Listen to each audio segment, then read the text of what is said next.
This year we are celebrating the 175th anniversary of Dewar's with some reflections on how our company and whiskies have flourished over 17 decades of innovation, passion and craftsmanship. The founder of the company was John Dewar, who was born in 1805 on a small farm in the very heart of Scotland, not far from Aberfeldy where our distillery stands today. At the age of 23 he moved to the city of Perth where he became a cellarman in his uncle's wines and spirits business. It was in May 1846 that John opened his own wines and spirits shop in Perth, marking the modest start of our business. He was one of the early pioneers of blending Scotch whisky, using about 5 or 6 different whiskies for one final blend. Quite a contrast to the wide range our blenders use today, and his focus was always on quality.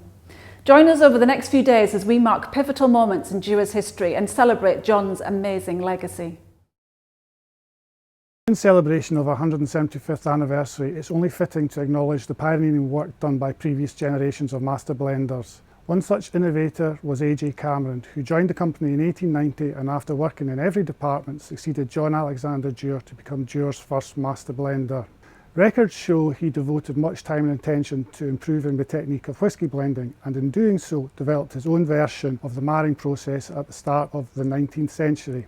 It requires specially selected malt whiskies to be blended and married together by whisky region, with something similar happening for the grains, after which both the malt and grain portions come together and married for one last time to produce the final blend. Tommy Dewar was one of the most famous and talked about men of his generation. It's not easy to sum up his many accomplishments or indeed his private interests. He was an excellent whisky salesman and advertising entrepreneur, politician, author, artist, owner and breeder of racing dogs, horses and poultry, and friend to many music hall celebrities. He became renowned for his Dewarisms, quotations from his speeches which were copied by the press for the amusement of the general public. He was also a Conservative MP and in 1897 became what is believed to be the youngest Sheriff of London. In 1902 he was knighted and in 1919 elevated to the peerage when he was made Baron Dewar of Holmestall, his estate and stud in East Grinstead. His risk-taking approach, combined with a business savvy and a love of fun, were a major factor in the rise of the Dewar's brand.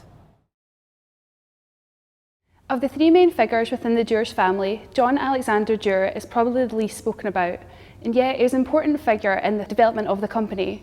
While his character is less well known to that of his outgoing brother Tommy, his impact and contribution to the Dewar's legacy is profound. In fact, he was responsible for setting up the Aberfeldy distillery, our spiritual home and the malt at the heart of our Dewar's blends even to this day. John took after his father. He was an exceptional businessman and a really skilled blender. He became a partner in the company at the young age of 23 and he was actually only the second person to ever blend the Dewar's whiskies. Outside of the spirit industry, John was a Liberal politician and his interest in the medical field is said to have laid the way for the foundations of the NHS. Overall, he was a well-loved and hard-working man, shown in the fact he was known to say, "There's no such thing as good luck, only hard work." As we celebrate our anniversary year, we're taking a look back at how Dewar's became the world's most awarded blended Scotch whisky. If you go back to 1846 and the very beginning of the company, John Dewar knew the importance of fine craftsmanship. It was what made his name in a world where Scotch whiskies could vary dramatically. Thomas Dewar took this focus on quality a step further by entering the company's products in international competitions, and our whiskey started to win independent awards, with the first one in 1886. These endorsements were so valuable in the early years that the medals appeared on all of our product labels, and as Dewar's became famous for winning awards, the medals became intrinsically linked to our company and products. Today, Dewar's is the most awarded blended Scotch whisky in the world, with more than 1,000 awards for blends, including recently the world's best blended whisky for Dewar's Double Double 21-year-old. Cheers! Dewar's White Label was first created in 1899 by A.J. Cameron, following on the house style established by John Dewar to create blends that are exceptionally smooth and fruity. This style continues to this day, with White Label being the foundation of the range as exciting new products are created. You can see here our earliest surviving bottle from 1911, featuring a string of medals which we've always been proud to display.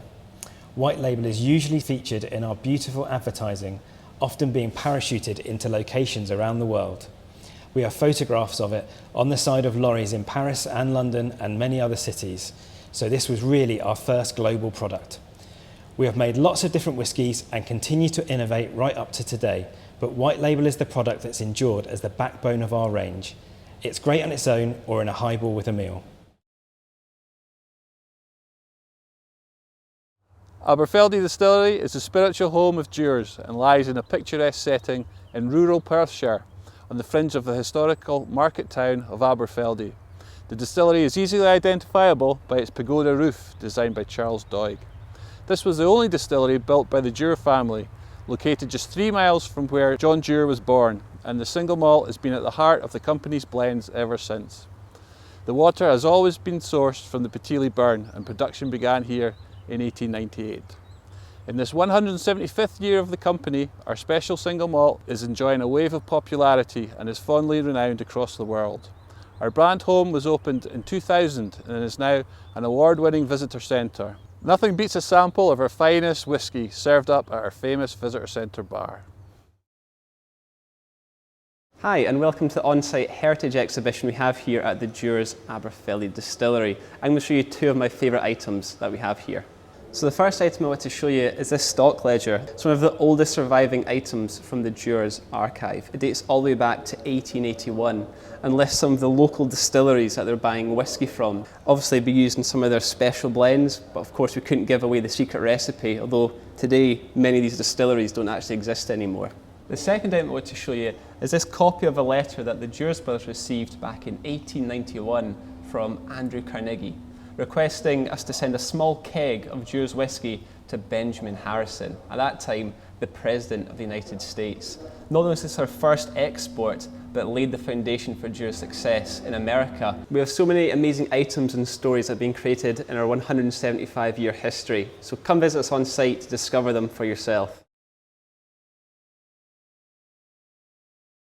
175 years ago, on the 15th of May 1846, John Dewar opened his shop in Perth. And amongst other things, he began blending stocks of malt whiskies together. His reputation grew for creating quality Scotch whisky, and the legacy of Dewars began. Now, to celebrate 175 years of the Dewars legacy, we have created a special blend. But it's not just from one year, it's from many years over the whole of our inventory. So it's a very special blend that we are all very proud of, and I really hope that you enjoy it too. So here's to the next 175 years of the Dewars legacy. Slàinte.